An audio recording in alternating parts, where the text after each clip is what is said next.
ప్రపంచవ్యాప్తంగా ప్రముఖ సంస్థల్లో లే ఆఫ్స్ పర్వం కొనసాగుతోంది. తాజాగా అమెరికాకు చెందిన కమ్యూనికేషన్ టెక్నాలజీ కంపెనీ సిస్కో భారీగా కొలువుల కోతకు ప్రణాళికలు రూపొందిస్తున్నట్లు సమాచారం. ప్రస్తుత కాలంలో ప్రపంచంలోని అన్ని రంగాల్లో ఏఐ కీలక స్థానం పోషిస్తోంది.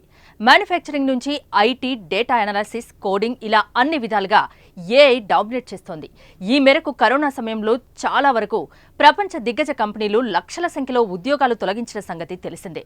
దీనికి అమెరికా ప్రభుత్వ పాలసీలు కూడా ఒక కారణం కాగా, మేజర్ ఎఫెక్ట్ మాత్రం ఏఐ వల్లే అని నిపుణులు తెలిపారు.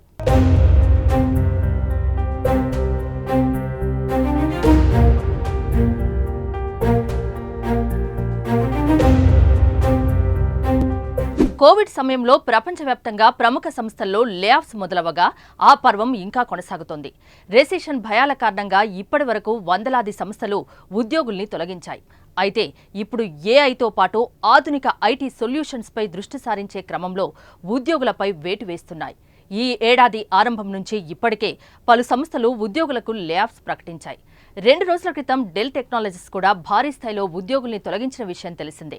కంపెనీ ఉద్యోగుల్లో దాదాపు 10% మందిని, అంటే ఏకంగా 12,500 మందిని డెల్ కంపెనీ విధుల నుంచి తొలగించింది.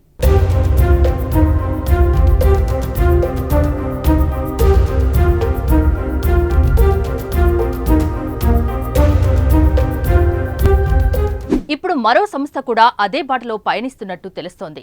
అమెరికాకు చెందిన కమ్యూనికేషన్ టెక్నాలజీ కంపెనీ సిస్కో భారీగా కొలువుల కోతకు ప్రణాళికలు రూపొందిస్తున్నట్లు సమాచారం. పెద్ద సంఖ్యలో ఉద్యోగుల్ని తొలగిస్తూ బిజినెస్ రీఆర్గనైజ్ చేసేందుకు పూనుకున్నట్లు ఇంటర్నేషనల్ మీడియా పేర్కొంటోంది. ఈ ఏడాది ఫిబ్రవరి 2వ వారంలో దాదాపు 4,000 మందికి లే ఆఫ్లు ప్రకటించిన ఈ సంస్థ తాజాగా అదే సంఖ్యలో ఉద్యోగుల్ని ఇంటికి పంపేందుకు సిద్ధమైనట్టు తెలిసింది. 6 నెలలు గడవక ముందే మళ్లీ కంపెనీ ఇలాంటి నిర్ణయం తీసుకోవడం ఆ కంపెనీలోని ఉద్యోగులకు ఆందోళన కలిగించే అంశంగా మారింది.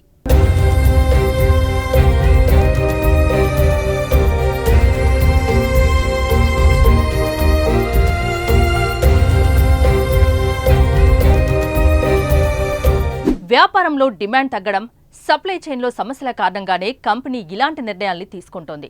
మరోవైపు 2025 నాటికి ఏఐ ఉత్పత్తుల ఆర్డర్లో బిలియన్కు చేరుకోవాలని లక్ష్యంగా పెట్టుకుంది.